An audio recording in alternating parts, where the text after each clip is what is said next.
The day we witness the catching of the Starship vehicle is so close.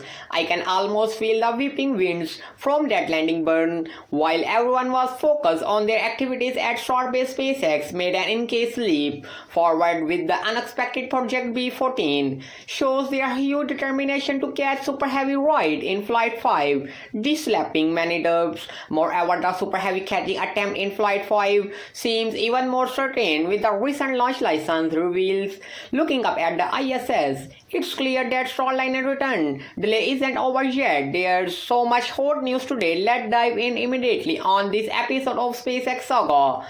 Around late May and early June, everyone's attention was fixed on Flight 4. However, during that time a piece of ship hardware cancelled B14, I was quickly moved to the Massey Test Site. Then a few days ago, 4-hour road closure to booster transport was scheduled for June 21st. At first, I didn't think this update would be a major step either, but then everything surprisingly changed. B14 I know yet to play a critical role in the upcoming days was planned. B14 was moved from the Massey Test Site straight from the launch site. So what mission will B14 I undertake it extremely important because B14 will be a prototype used to test the mechanism arm catching capabilities in Flight 5. Currently 14 has not yet been lifted. Luckily, Ryan Hassan has created from great images from the using mechanism arm the testing process.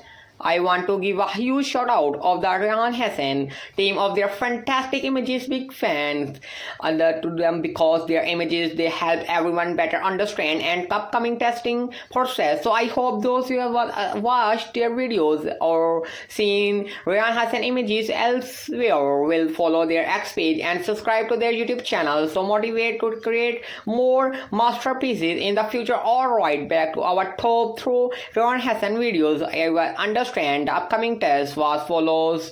B14 I will lift it by a crane, most likely the LR1 triple of a height above the chopsticks. Mission meanwhile the chopsticks will be raised to the same position it will occur during Flight 5. Once everyone is set, all the crane will drop B14 at maximum speed. This drop from a fair distance will simulate the fall of a future Super Heavy in landing status, with the rapid engines providing just enough thrust to the declared negative and a landing. But during this process the landing rails will be raised their rails and designed to directly contract the attempt point to the booster. Then the chopstick close. After catching the booster, the rails will lower. In the simulated video this process appears quite slow. In a reality it will happen much faster. This test will allow SpaceX to verify the efficiencies of their demonstrator below the landing rails in the two arms and slowing down the booster descent speed to increase the test. SpaceX might add water to B14 to create additional mass.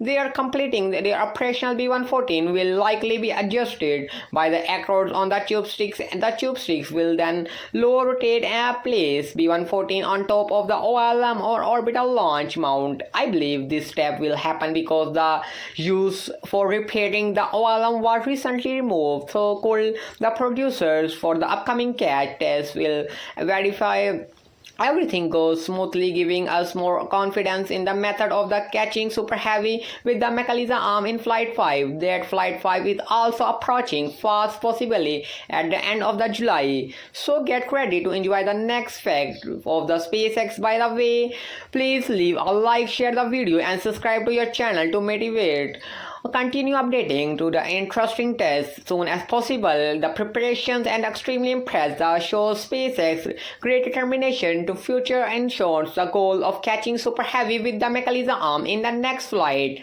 SpaceX had just made an important step related to launch license.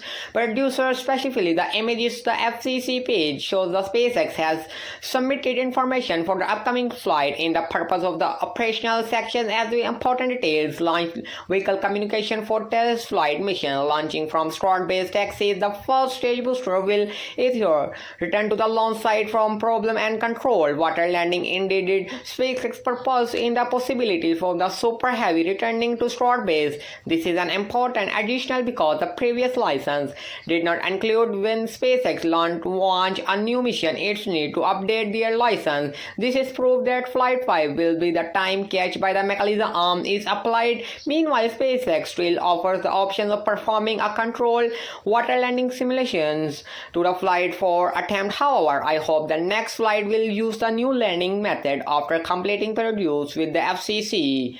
SpaceX will still need to work with the FAA. Currently, mishap investigations and not being conducted, and SpaceX will soon submit the launch license modifications.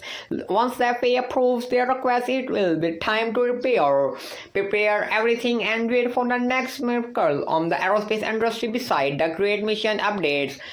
Some other FCC documents had appeared revealing a lot about the purpose for Flight 5 and subsequent flights. On the notice said agency radio system used on Starship on the ship Flight 4 was reached at end of life. Flight 5 and 6 features a temporary system utilizing the same radio controllers, and they are known also as Super Heavy booster. Currently does this update can understand it can next two flights. Starship communication system will be similar to the previous flight from the ship. They will likely S-30 and S-31. For Super Heavy will be B12 and B13. The repeater states the Flight 5 and 6. RF system of ship consists of two radio controllers, one of each side of the vehicle. Each radio controller part two independent transits change, meaning a total of 4 transits change of a vehicle to support temperature streams. As a booster was requesting for independent frequencies for ship. Indeed, they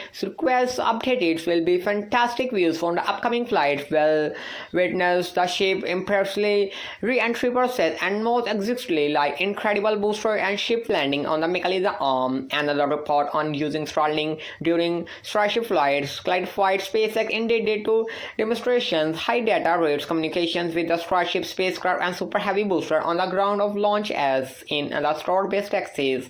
During in-flight operational booster recovery and spacecraft and the Starship Super Heavy test flight will organizations from Starbase, Texas and Starbase booster stage will separate and underperform return land in Gulf of Mexico.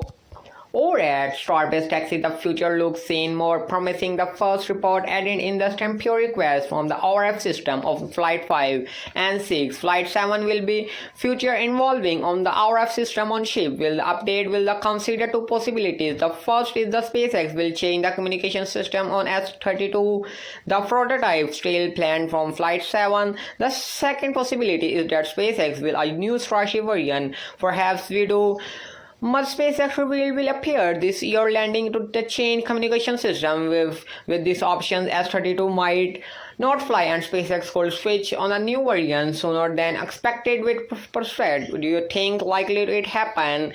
Let me know by commenting number of this thing. S-32 will still fly on the Flight 7 or number 2. I will thank you flight will dub Starship version 2. Next, let's discuss the biggest disappointment in recent days. Starliner within set yet another delay with the first astronaut mission of the Boeing Starliner land capsule was the postponed. Once again, Starliner will remain dedicated with the International Space Station until July 2nd. About a week later than the previously targeted date of June 26, the extra time will allow Boeing and NASA reveals issues and ascertain from the vehicle. Steve Stitt, manager of the NASA's Commercial Crew Program, said in update on Friday evening, June 21st. We are tracking over time and following a standard mission management team process. We are letting the data drive on discuss making relative and making this helium system leaks and thrust to performance we observed during and docking. He added accused reveals still related to two major problems with the spacecraft thruster process and helium leaks. These problems might be more serious than NASA and Boeing initially thought. additional time to fix is from the Starliner. Fourth delay since arriving at the ISS. The first postponement of the announcement of June 9, following the astronaut to stay until June 18 to spot a spacewalk. The schedule was they pushed to June 2nd and June 26 to address the issues that unclear on. Problems will be resolved on new deadline, but I have serious doubts about Starliner return capabilities. Above all, astronauts safely its programment, giving the continuous delays. NASA schedule consider a solution to send Dragon to reuse Starliner crew. But what I was saying, let's wait and see the folks that about today episode. Thank you so much for tuning, and this has been Calvin from SpaceX Saga, and until next time, keep looking up.